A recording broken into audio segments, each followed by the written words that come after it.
नमस्कार, मैं हूं दिव्यांजलि मोइत्रा। तालिबान जो चाहता था वो तो कर लिया, लेकिन जो सपने देखा था वो पूरे नहीं हो रहे, क्योंकि तालिबानी सत्ता के बाद दुनिया के देश तालिबान पर प्रतिबंध लगा चुके हैं, जिसके चलते अफगान जनता मर रही। खाने के लिए भोजन नहीं है, इलाज के लिए दवा नहीं है और नौकरी करने के लिए फैक्ट्री या जॉब नहीं।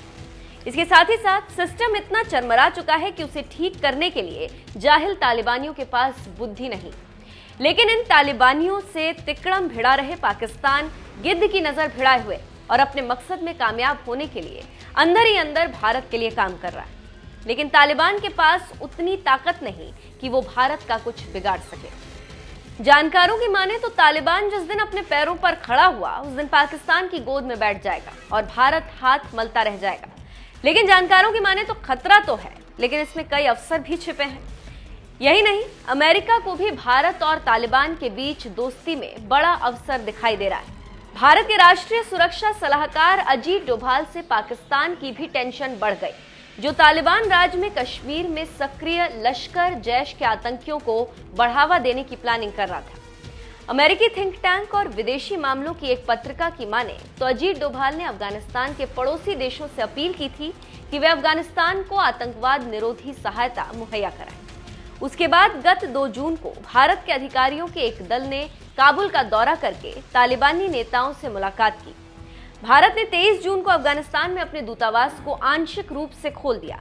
उसके बदले में कथित रूप से तालिबान ने वादा किया है कि वो अपने देश में सक्रिय कश्मीरी जिहादी गुटों लश्कर, जैश-ए-मोहम्मद, ISKP के खिलाफ खुफिया सूचना दिए जाने पर कार्रवाई करेगा। खबरों की माने तो अगर तालिबान ऐसा सच में आतंकियों के खिलाफ कार्रवाई करता है तो ये उसके रवैये में बड़ा बदलाव होगा। तालिबान और भारत के बीच दोस्ती पाकिस्तान के लिए बहुत बड़े झटके की तरह होगी। पाकिस्तान को उम्मीद थी कि करीब 3 दशक तक पालने के बाद अब तालिबान अफगानिस्तान में भारत के प्रभाव को सीमित करेगा, लेकिन ऐसा होता नहीं दिख रहा। तालिबान के रुख में इस बदलाव से उसकी भारत के साथ दोस्ती जहां बढ़ेगी, वहीं पाकिस्तान के साथ दूरी में इजाफा होगा। भारत के रुख में इस बदलाव को सामरिक हल्के में बहुत आश्चर्य के साथ देखा जा रहा है। जानकारी देते चले कि भारत ने तालिबान के साथ अमेरिकी बातचीत का विरोध भी किया था। वहीं भारत के साथ गठजोड़ पर तालिबान की रजामंदी भी कम आश्चर्य का विषय नहीं।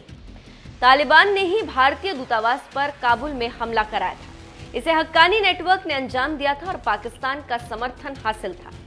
जानकारों की माने तो आतंकवाद निरोधी अभियान के लिए भारत और तालिबान के बीच दोस्ती बढ़ी। भारत चाहता है कि तालिबान अपने दोस्तों लश्कर और जैश के खिलाफ कार्रवाई करे। तालिबान इन आतंकी गुटों के जरिए पाकिस्तानी सेना से संपर्क में रहता है। भारत सरकार ने यह संकेत दिया है कि तालिबान सरकार आतंकी गुटों के साथ दूरी बनाने को तैयार है। तालिबानी रक्षा मंत्री मुल्ला याकूब ने एक इंटरव्यू में कहा भी था कि वो अपनी जमीन का इस्तेमाल भारत के खिलाफ हमले के लिए नहीं होने देंगे। तालिबान की भारत के साथ दोस्ती की इच्छा अंतर्राष्ट्रीय अलगाव से जुड़ी हुई। तालिबान सरकार को अभी तक दुनिया ने मान्यता नहीं दी और वो आर्थिक संकट से गुजर रहा है। यही नहीं, डूरंड लाइन और TTP को लेकर पाकिस्तान के साथ उसका तनाव भी चल रहा है। पाकिस्तान अफगान जनता में घृणा भरी नजरों से देखा जाता रहा है। यही वजह है कि भारतीय नीति निर्माता मान रहे हैं कि पाकिस्तान और तालिबान के बीच काफी दूरी। वहीं जानकारों की माने तो इसके साथ ही तालिबान से नुकसान भी है। जानकारों की माने तो पाकिस्तान इसे अपनी हार के रूप में ले सकता है। तालिबान अगर लश्कर या जैश के खिलाफ एक्शन लेता है तो पाकिस्तान भड़क सकता है, जो इन संगठन को पालता रहा है। इसके लिए भारत मान रहा है कि पाकिस्तान अभी आर्थिक दबाव में है और अंतर्राष्ट्रीय रूप से अलग थलग है। ऐसे में वो शायद ही भारत तालिबान दोस्ती के विरोध में आए और तब भारत के लिए खतरा बन जाए। अब देखना होगा कि भारत का क्या होता है और क्या अजीत नीति सफल होती है या असफल।